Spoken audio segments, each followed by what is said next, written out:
പിതാവിന്റെയും പുത്രന്റെയും പരിശുദ്ധാത്മാവിന്റെയും നാമത്തിൽ ആമേൻ. ഇന്ന് നവംബർ 12 ബുധനാഴ്ച. അമ്മേ പരിശുദ്ധ അമ്മേ, അമ്മേ പരിശുദ്ധ ദൈവമാതാവേ, കൃപാസനത്തിലൂടെ ഞങ്ങൾക്കും ഞങ്ങളുടെ ദേശത്തിനും അമ്മ മധ്യസ്ഥം തേടി തന്ന എല്ലാ അനുഗ്രഹങ്ങൾക്കും കൃപകൾക്കും ഞങ്ങളിപ്പോൾ ഹൃദയം നിറഞ്ഞ നന്ദി പറയുന്നു.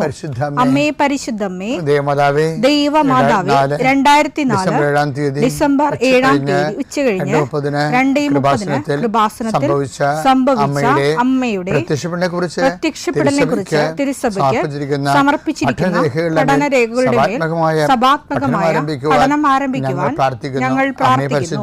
അമ്മേ പരിശുദ്ധമേ, ഭൂസ്വർലോകങ്ങളുടെ രാജ്ഞിയായ അങ്ങേയ്ക്ക് ഭൗമസംരക്ഷണത്തിനായി പ്രപഞ്ചപ്രകൃതിയെ തന്നെ തിരുസഭ പ്രതിഷ്ഠിക്കുവാൻ ഈ പ്രത്യക്ഷീകരണം വഴി ഇടയാക്കണമേ. പരിശുദ്ധമേ, ജപമാല മാതാവേ, സകല പ്രാർത്ഥനയോടും ചേർത്ത് ഞങ്ങളിപ്പോൾ പ്രാർത്ഥിക്കുന്ന ഈ കുടുംബത്തിന്റെ പ്രത്യേക നിയോഗം പറ മക്കളെ.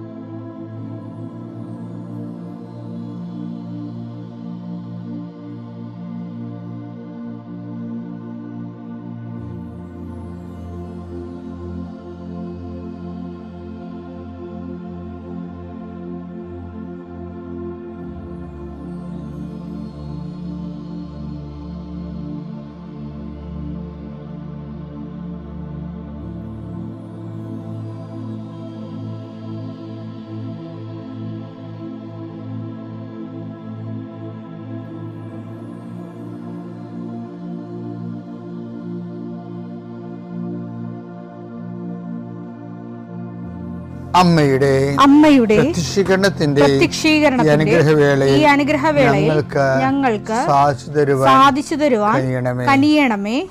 ആമേൻ. വിശ്വാസ പ്രമാണം. സർവശക്തനായ പിതാവും ആകാശത്തിന്റെയും ഭൂമിയുടെയും സൃഷ്ടാവുമായ ദൈവത്തിൽ ഞാൻ വിശ്വസിക്കുന്നു. അവിടുത്തെ ഏകപുത്രനും ഞങ്ങളുടെ കർത്താവുമായ ഈശോ മിശിഹായിലും ഞാൻ വിശ്വസിക്കുന്നു. ഈ പുത്രൻ പരിശുദ്ധാത്മാവിനാൽ ഗർഭസ്ഥനായി കന്യകാമറിയത്തിൽ നിന്ന് പിറന്ന് പൊന്തിയോസ് പീലാത്തോസിന്റെ കാലത്ത് പീഡകൾ സഹിച്ച് കുരിശിൽ തറയ്ക്കപ്പെട്ട് മരിച്ച് അടക്കപ്പെട്ട് പാതാളങ്ങളിൽ ഇറങ്ങി മരിച്ചവരുടെ ഇടയിൽ നിന്ന് 3-ാം നാൾ ഉയർത്ത് സ്വർഗത്തിലേക്ക് എഴുന്നള്ളി സർവശക്തിയുള്ള പിതാവായ ദൈവത്തിന്റെ വലതുഭാഗത്തിരിക്കുന്നു. അവിടെ നിന്ന് ജീവിക്കുന്നവരെയും മരിച്ചവരെയും വിധിക്കുവാൻ വരുമെന്നും ഞാൻ വിശ്വസിക്കുന്നു. പരിശുദ്ധാത്മാവിലും ഞാൻ വിശ്വസിക്കുന്നു. വിശുദ്ധ കത്തോലിക്കാ സഭയിലും പുണ്യവാന്മാരുടെ ഐക്യത്തിലും പാപങ്ങളുടെ മോചനത്തിലും ശരീരത്തിന്റെ ഉയർപ്പിലും നിത്യമായ ജീവിതത്തിലും ഞാൻ വിശ്വസിക്കുന്നു. ആമേൻ. സുഖസ്ഥനായ ഞങ്ങളുടെ പിതാവേ, അങ്ങയുടെ നാമം പൂജിതമാകണമേ. അങ്ങയുടെ രാജ്യം വരണമേ. അങ്ങയുടെ തിരുമനസ് സ്വർഗത്തിലെ പോലെ ഭൂമിയിലും ആകണമേ. അന്നു വേണ്ടുന്ന ആഹാരം ഇന്ന് ഞങ്ങൾക്ക് തരണമേ. ഞങ്ങളോട് തെറ്റ് ചെയ്യുന്നവരോട് ഞങ്ങൾ ക്ഷമിക്കുന്നത് പോലെ ഞങ്ങളുടെ തെറ്റുകൾ ഞങ്ങളോടും ക്ഷമിക്കണമേ.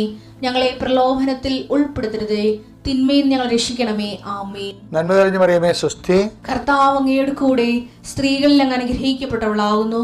അങ്ങയുടെ ഉദരത്തിൻ ഫലമായി ഈശോ അനുഗ്രഹിക്കപ്പെട്ടവനാകുന്നു.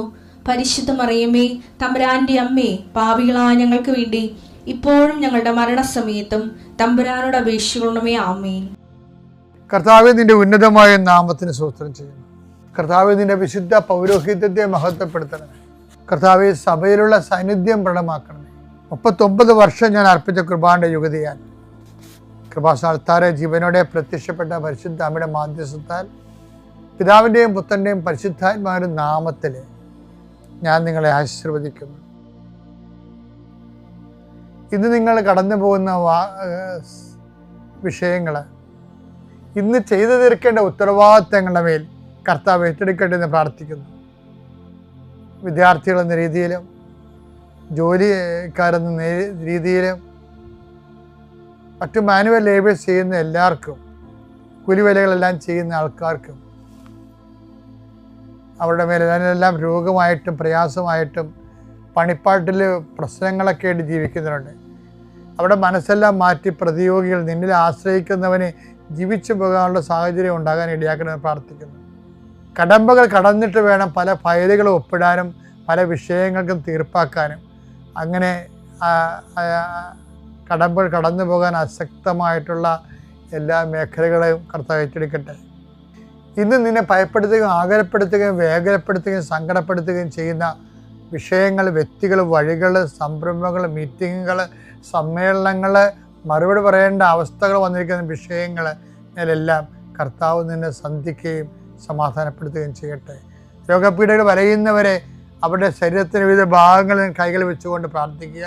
എൻ്റെ കർത്താവിൻ്റെ ഉന്നതമായ നാമത്തിൽ, സഭയുടെ അധികാരത്തിൽ, കുരിശടയാളത്തിൽ, കൃപാസനത്താറെ ജീവനോടെ പ്രത്യക്ഷപ്പെട്ട മാതാവിൻ്റെ മധ്യസ്ഥത്തിന് രോഗപീഠകൾ ഈശ്വരനാമത്തിൽ സൗഖ്യം പ്രാപിക്കട്ടെ. ഞാൻ എന്ത് ചെയ്യും? മാതാവിൻ്റെ പുറകെ നടക്കണമെന്നറിയാമോ? ഇവരെ പോലെ ക്രിസ്തുവിനെ ജീവിക്കാൻ വേറെ ഒരു മനുഷ്യനില്ല. മാതാവിനെ തൊടണ സൂക്ഷിച്ച് തൊട്ടില്ലെങ്കിലുണ്ടല്ല. ഇവരെ പോലെ ക്രിസ്തുവിനെ ജീവിക്കാൻ നിങ്ങൾ ആവശ്യമില്ലാതെ മാതാവിനെ ഡിസ്കസ് ചെയ്ത് കേട്ടോ. എന്താ കാര്യം? എനിക്കത് വളരെ കൃത്യമായിട്ട് പറയാനുള്ളതാണ്. കാര്യം ലോകത്ത് ഇവരെ പോലെ ക്രിസ്തുവിനെ ജീവിക്കാൻ വേറെ ആരുമില്ല. ക്രിസ്തുവാണ് നിങ്ങളുടെ ലക്ഷ്യമെങ്കിൽ ഇതിനേക്കാൾ സൊഫിസ്റ്റിക്കേറ്റഡ് സോഫ്റ്റ്വെയർ കിട്ടാനില്ല. സിമ്പിളാണ്, അതേസമയം തന്നെ മീനിങ് അതിനെ പ്രാക്ടിക്കലാണ്. പുരുഷൻ്റെ ചുവട് വരെ ഈ സംഭവം പോകും, തലകറങ്ങി വീഴാതെ പോകും. അറ്റ കൈക്ക് ഇതാ കർത്താവിൻ്റെ ദാസി, നീ എന്നെ ഏൽപ്പിച്ച ജോലി പൂർത്തിയാക്കിയെന്ന് പറഞ്ഞതിന് ശേഷം മാത്രമേ വീട്ടിൽ പോകുന്നുള്ളൂ. ഇതൊരു വല്ലാത്ത സംഭവമാണ്. പിശാചത്തെ അവയെ തളർത്താൻ ആദ്യം ചെയ്യണം മാതാവിനെ തുടയുള്ളൂ. എന്താ കാര്യം? ആദ്യത്തെ ക്രിസ്ത്യാനിയാണ് അവരാദ്യത്തെ ഡിസൈപ്പിളാണ്. അവരാണ് ലോകത്തിന് ക്രിസ്ത്യ ജീവിതം എന്താണെന്ന് കാണിച്ചു കൊടുത്തത്. പൗലോസിനൊക്കെ പറ്റിയ അബദ്ധം എന്ന് പറയുന്നത്, എന്തെങ്കിലും അബദ്ധം പറയുന്നത് മാതാവിനെ കണ്ടുമുട്ടാൻ കഴിയാതിരുന്നത് തന്നെയാണ്. അതിൻ്റെ പേരിലേക്ക് അങ്ങേരുണ്ടാക്കിയ ഒരു ജീവിത രീതിയുണ്ട്. അത് നമുക്ക് ശരിക്കും പറഞ്ഞാൽ മരിയൻ ലൈഫ് മിസ്സായിട്ടുണ്ട്. മരിയൻ എന്ന് പറയുന്നത് ഈ ലോകത്തിന് ക്രിസ്തുവിനെ കൊടുത്ത ആളാണ്. ലോകത്തിന് ക്രിസ്തുവിനെ കൊടുത്ത ആളാണ്.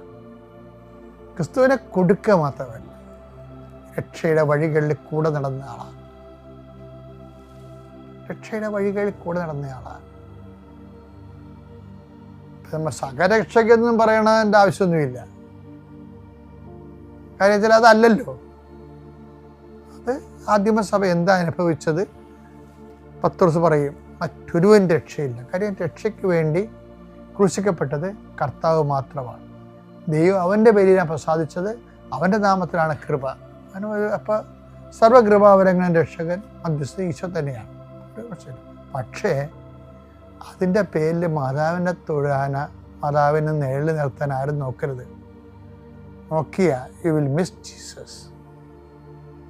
നമുക്ക് ജീസസിനെ മിസ് ചെയ്യിക്കണമെന്ന് ആഗ്രഹിക്കുന്ന ഒരു ഇരുട്ടിൻ്റെ ശക്തി എന്ന് ലോകത്ത് പ്രവർത്തിക്കുന്നതെന്ന് ഓർക്കണം നിങ്ങൾ. ലോകത്തിൻ്റെ ക്രിസ്തുവിനെ കൊടുക്കുമ്പോൾ മറ്റു 4 പെണ്ണുങ്ങളെ കുരിശിൻ്റെ ചുവട്ടിൽ നിൽക്കണമെന്ന് പറഞ്ഞത് ആര്? അമ്മ നിന്നുകൊണ്ട് നിന്നതല്ലേ. അമ്മ എന്നൊരാൾ ഈ വഴികളിലെല്ലാം നടന്ന് ദൈവഹിതം നിറവേറ്റി, ഇതാ കർത്താവിൻ്റെ ദാസി നിൻ്റെ വചനം പോലെ നിറവേറട്ടെ എന്ന് അവസാനം യേശുവിൻ്റെ തണുത്ത ശരീരം സ്വന്തം മടിയിൽ ഏറ്റുവാങ്ങിക്കുന്ന വരെ അമ്മ അപ്പാടെ വചനം ഒരു സെർവൻറ്റിനെ പോലെ സമർപ്പിച്ച ആളാണ്. അവരാണ് സ്വർഗാരൂപിതരായി.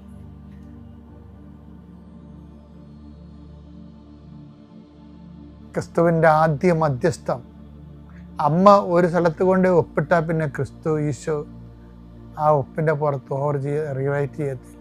ഓവർ റൈറ്റ് ചെയ്യത്തില്ല. അതാണ് കാനാ നമ്മളെ പഠിപ്പിക്കുന്ന പാഠം. അതാണ് കൃപാസനത്തിൻ്റെ ലക്ഷോപലക്ഷം അനുദിന അനുഗ്രഹങ്ങൾ കാണുമ്പോൾ വിശ്വാസം ഒരിക്കലും തോന്നാത്തവൻ കിട്ടാത്തവനൊക്കെ എന്തുകൊണ്ടാണ് ക്രിസ്തുവിനെ തേടി ഇന്ന് കൃപാസനത്തിൽ വരണത്? അമ്മ എന്ന 2 അക്ഷരങ്ങളാണ്.